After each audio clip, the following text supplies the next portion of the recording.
Chérif Cheikh Ahmed Tidiane Diop, bonsoir. Mesdames, Messieurs, bonsoir. Sur ce plateau, Abdoulaye Koundoul, c'est le directeur des arts. Il va nous servir du théâtre, mais vraiment au propre. Bonsoir, monsieur le directeur. Bonsoir, Antoine. L'État et le théâtre. Demain, vous organisez une rencontre sur le secteur. D'abord, dites-nous, comment va le théâtre sénégalais? Bon, je ne saurais, Antoine, je commencerai par saluer vos téléspectateurs et me réjouir de cette invitation-là qui me permet, entre autres, de parler de cette activité-là qui va se dérouler demain à l'IFAN. Oui. Et nous en serons demain donc à notre deuxième séminaire, le premier à porter sur le cinéma et l'audiovisuel. Et demain, nous allons examiner un peu le monde du théâtre et du conte. Et comment qualifier l'état du théâtre en un mot, en deux mots, c'est difficile. Oui. Mais ce que nous savons, c'est que c'est un secteur qui est très porteur. C'est un secteur qui a connu aussi un passé très reluisant. Oui.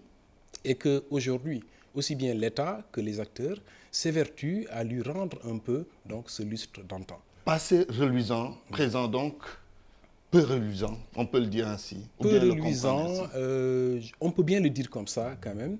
Et tout est dans les raisons qui ont mené à cela. Donc oui. Je pense que ce qui s'est passé, c'est que c'est l'explosion un peu du théâtre télévisé qui fait que le théâtre d'antan, le théâtre sur les planches a été relégué au second plan. Il va falloir s'adapter ou alors se réadapter à cette nouvelle donne. Ce que les acteurs et l'État essaient tant bien que mal donc, de faire. Et aujourd'hui, pour ne pas faire la publicité à certaines chaînes de télé, vous avez vu que certaines chaînes achètent des productions sénégalaises et les doublent. Donc cela veut dire qu'on est quand même dans la qualité. Et qui font fureur d'ailleurs ces productions. Qui font fureur. Oui. Donc ce qu'il y a, c'est vraiment de travailler sur l'environnement, de travailler à rendre encore cette tendance-là beaucoup plus prononcée. Très bien, voilà. Il y a beaucoup à faire. Nous y reviendrons en détail au cours de cet entretien. Il y a une série de rencontres, vous l'avez tout à fait dit au début de cet entretien. Oui. Alors, vous êtes dans une logique. Avec quels objectifs finaux? Alors, nous ne sommes pas seuls dans cette logique-là. Il faut quand même dire que c'est un projet que nous avons en partage avec l'IFAN. Oui. Et c'est l'occasion pour moi de remercier le directeur de l'IFAN, de remercier aussi le directeur du musée Théodore Monod, Elhadji Malick Ndiaye, avec qui nous avons réfléchi et mis en place donc, cette série de conférences qui portent sur les politiques culturelles. Nous partons d'un constat. Les politiques culturelles nationales relatives à certaines filières ne sont pas bien connues. Donc, dans le théâtre. Dans le théâtre, bien sûr. Pour ces filières-là, je citerai le cinéma et l'audiovisuel, je citerai le théâtre et le conte, je citerai les arts visuels, je citerai la danse, la musique, les cultures urbaines, la mode, le design et aussi l'artisanat d'art. Qu'est-ce qui fait que ces, disons, domaines ne sont pas bien connus du grand public? Ces domaines, je ne dis pas que ces domaines ne sont pas connus, mais en fait, les politiques que l'État met en place pour faire émerger ces domaines-là ne sont pas bien connus. Et cette activité-là, donc de réflexion, nous permet de mettre tout cela en exergue. Mais aussi, on ne va pas s'arrêter là. Il faut s'intéresser aussi aux infrastructures qui constituent les lieux de diffusion donc, de toutes ces activités-là. Et tenir compte aussi de nouveaux défis. Vous savez, le monde bouge. Oui. Les nouvelles technologies ont fait une irruption dans tout ce que nous faisons. L'environnement a totalement changé. Forcément sur l'environnement. Il va falloir se réajuster. Il va falloir donc faire face à ces nouveaux défis-là. Le défi du financement, je sais que c'est une question qui va sûrement revenir.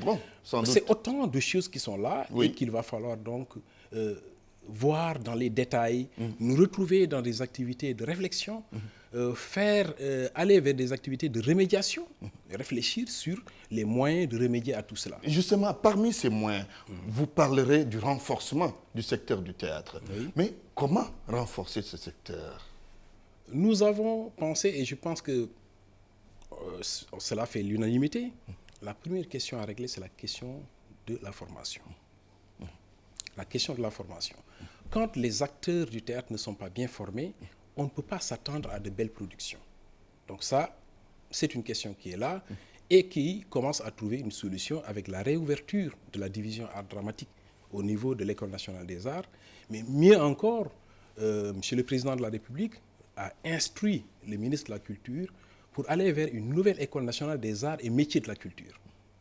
Il est évident que dans cette école, on trouvera vraiment tous les moyens de renforcer davantage, pas seulement le théâtre, mais toutes les autres filières, et en nous focalisant surtout sur l'aspect métier. Oui. La formation, elle est fondamentale. Elle fait partie des voies par lesquelles tous ces secteurs doivent passer pour quand même atteindre un niveau de développement. Pourquoi on n'a pas beaucoup insisté là-dessus? On entend maintenant pour quand même insister là-dessus. Ce n'est pas qu'on n'ait pas insisté. Je pense que la question, elle est ailleurs. Vous savez, et ça, c'est valable dans tous les domaines de la vie. Il faut toujours se remettre en question. Nous avions quand même l'une des écoles les plus prestigieuses. Mais l'école des beaux-arts. L'école des beaux-arts, l'école nationale des arts, etc. Dans la sous-région, nous avons formé beaucoup de cadres venant de ces pays-là. Mais il faut aussi, au fur et à mesure, c'est une dynamique qu'il faut au fur et à mesure interroger et réinterroger. Je pense que c'est peut-être là où nous avons péché, mais là, je pense qu'on est en train de reprendre la mesure de ce qu'il faut faire pour encore nous remettre tout cela sur la sellette. Qui parle de théâtre parle forcément de financement. Oui. Quelles sont les possibilités qui s'offrent aux acteurs qui attendent beaucoup de l'État, comme ce qui se passe dans le cinéma, comme ce qui se passe avec les cultures urbaines. Oui. Écoutez, nous savons qu'au-delà de la formation, l'autre question qui vient tout de suite et dans tous les autres secteurs, c'est la question du financement. Le secteur de la culture est un secteur assez particulier qui nécessite toujours un coup de pouce des pouvoirs publics. Parce qu'en fait, le travail que nous faisons et le rendu qui en sort n'est pas mesurable de la même façon qu'on pourrait le faire peut-être dans un autre secteur. Ce secteur-là agit sur le changement. C'est pas tout de suite visible, c'est pas tout de suite concret. C'est pas concret, mais en fait, en réalité, on agit sur les changements de comportement. Aujourd'hui, que l'on parle du PSE, le PSE, son premier défi, c'est le changement de comportement. De comportement, de mentalité. De mentalité. Oui. Mais qui, plus que la culture, est mieux placé pour cela? Avec les messages qu'on peut véhiculer. Avec ces messages tout ça. Que l'on peut véhiculer pour amener les gens à changer de comportement. Donc tout cela fait que ce secteur a besoin d'être soutenu davantage par l'État. Mais l'État a mis en place aussi un dispositif pour cela. Nous avons un fonds d'aide aux artistes, au développement de la culture. Nous avons des fonds. Et quelle est la part allouée au théâtre, justement? Dans ce fonds d'aide, nous ne sommes pas dans une logique de compartiment par secteur. C'est vrai qu'aujourd'hui, la tendance, et nous nous sommes rendus compte que c'est aussi d'une certaine efficacité, au regard des résultats déjà engrangés par le cinéma. Oui. Le fait qu'on ait mis 1 milliard pour le cinéma, le théâtre, ça a permis de booster vraiment oui. la production cinématographique. Oui. Je pense que cette même logique peut prévaloir au point d'avoir un fonds pour le théâtre, un fonds pour la danse, un fonds pour la musique. Mais pour le moment, nous avons un fonds pour le cinéma, nous avons un fonds pour l'édition, il ne faut pas l'oublier. Nous avons un fonds donc, pour les cultures urbaines qui commence donc à partir de ce moment. C'est l'occasion de vous dire que demain, on clôture d'ailleurs le dépôt des candidatures. C'est quand même 300 millions. Pour un début, je pense que c'est très bien. Et cette même logique, des critères d'éligibilité. Il y a bien sûr des critères d'éligibilité qui particulièrement ont été... comme quoi? Écoutez, c'est avant tout être dans ce secteur-là, ensuite être structuré, parce qu'en fait, quand on n'est pas reconnu, quand on ne peut pas aussi se prévaloir d'un certain background pour avoir fait quelque chose dans ce secteur, on ne peut pas tout de suite venir et demander un appui financier. Mais aussi la qualité du projet qui est présenté. J'imagine le problème ou les problèmes auxquels vous êtes confrontés. Quand on parle d'argent, il y a souvent beaucoup d'enjeux autour de ça. Les acteurs qui sont dans le milieu. Comment vous gérez toutes ces difficultés, ces difficultés et cette complexité? C'est très complexe, mais ce que nous faisons, c'est vraiment travailler à mettre en place des critères objectifs. Tant qu'on est objectif, on a, nous, la conscience tranquille. Mais vous savez, quand il y a une histoire d'argent, ben là, voilà, c'est des subjectivités, c'est autant de choses, c'est des pressions. Donc, voilà, et même de petits chantages par-ci, Oui, on par-là. peut même citer Voilà, les cas des exactement. artistes qui organisent les Voilà, anniversaires, à qui souvent vous anniversaires. donnez 1 Parce million, qu'en fait, qui contestent, un tout ça. artiste qui Oui. organise son anniversaire, Oui. moi, je Activité considère privée, cela comme que vous c'est dites. une activité privée, Oui. mais c'est une activité commerciale. De la même façon que quelqu'un d'autre aurait pu vendre peut-être son riz ou alors son mil. Voilà, c'est des services qu'ils sont en train d'offrir, moyennant un ticket que l'on paie pour entrer. Et maintenant, ce que le ministère peut faire, c'est faciliter l'accès à ces lieux de diffusion-là, qui ne sauraient être d'ailleurs gratuits. On ne peut pas du tout offrir gratuitement l'accès à ces sites-là, à ces lieux, Comme pour le la Grand bonne, Théâtre. pour la bonne et simple raison que le Grand Théâtre, Sorano et d'autres sites encore nécessitent aussi des moyens pour son entretien, pour leur entretien. Donc, il faut nécessairement aussi contribuer. Mais ce que le ministère peut faire aussi, c'est parfois contribuer en payant des tickets d'entrée. Mais on ne peut pas nous demander quand même de donner de l'argent comme ça, comme l'aurait fait peut-être un grand patron qui, peut-être parce qu'on a chanté ses louanges, il peut bien le faire, mais l'État ne peut pas se comporter comme ça. Oui, monsieur le directeur, qu'est-ce qu'il y a à réorganiser dans le secteur des arts, puisque les frontières sont tenues quelque part, mais encore il y a beaucoup à faire dans ce domaine. Nous avons, et d'ailleurs c'est l'occasion de vous parler de l'année culturelle 2017 qui a été décrétée, vous avez bien suivi. Il y a des dispositions qui ont été prises à l'interne, donc notamment la rencontre que M. le ministre de la Culture, Mbagnick Ndiaye, a eue avec les acteurs du secteur pour partager un peu son point de vue de cette cette année-là culturelle, partager avec eux les orientations. Et voilà, donc c'est important. Cela veut dire que cette année va être une année où nous allons mettre en exergue quand même tout ce que l'on faisait. Nous allons mettre en exergue tous les grands dossiers du ministère de la Culture. Et quand vous parlez de réorganiser le secteur, ça passe nécessairement par de grands dossiers qui sont là et qui ont toujours été en latence. Je pense à la loi, ou alors la loi sur le statut de l'artiste, par exemple. La porte d'entrée de tout ça, c'est de savoir qui est artiste et qui ne l'est pas.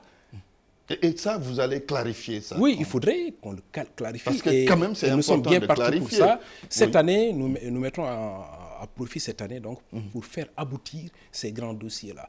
C'est le statut de l'artiste, c'est la loi sur le mécénat qui va nous permettre aussi de renforcer le financement de ce secteur. Ça ne va pas être compliqué tout ça, au vu de ce qu'on a comme un nombre d'artistes ou qui se réclament artistes encore au Sénégal? Oui, nous n'aurons pas la prétention quand même de régler le problème de tout le monde, ça n'existe nulle part.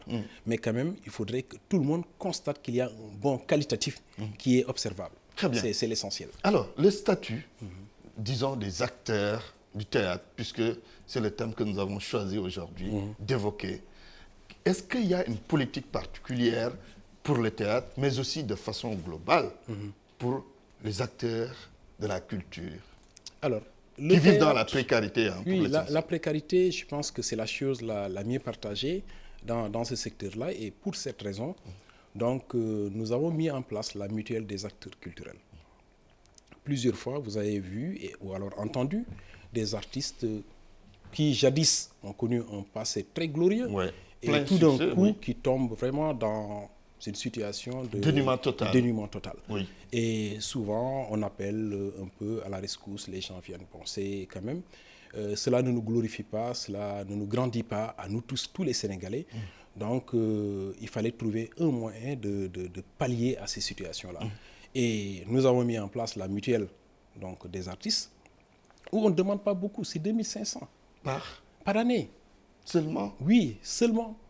Et voilà. Pourquoi ne pas aller au-delà de 2500? Mais non, ça va être encore plus compliqué. Mais il y a, avec 2500 déjà, et avec les projections qui sont faites, cela nous permet de couvrir, donc, d'assurer la couverture sanitaire donc, de ces artistes. Très bien. Mais vous voyez, c'est très difficile. La dernière évaluation qui a été faite par le président de la mutuelle, Babacar Ndiaye, nous parlait de moins de 7000 acteurs culturels, là où le ministère de la Culture a mis 35 millions pour déjà subventionner les 17 000 premiers artistes qui viendraient s'inscrire. autant dire que aussi, parfois, sous nos tropiques, Oui. même pour aller au paradis, il faut Très bien. les prendre, les pieds et poings liés et les balancer carrément au paradis, alors oui. que là, on ne comprend pas. En tout cas, les chantiers sont immenses. Merci, monsieur Merci beaucoup. le directeur des Arts, Abdoulaye Koundoul. C'était un immense plaisir de vous recevoir sur ce plateau. Merci Antoine, tout le plaisir est pour moi. Merci beaucoup, Merci. Chérif Cheikh Ahmed Tidiane Diop. C'est fini pour ce soir. Demain, vous avez rendez-vous avec Mahmoud Ibra Kane. Excellente soirée à toutes et à tous.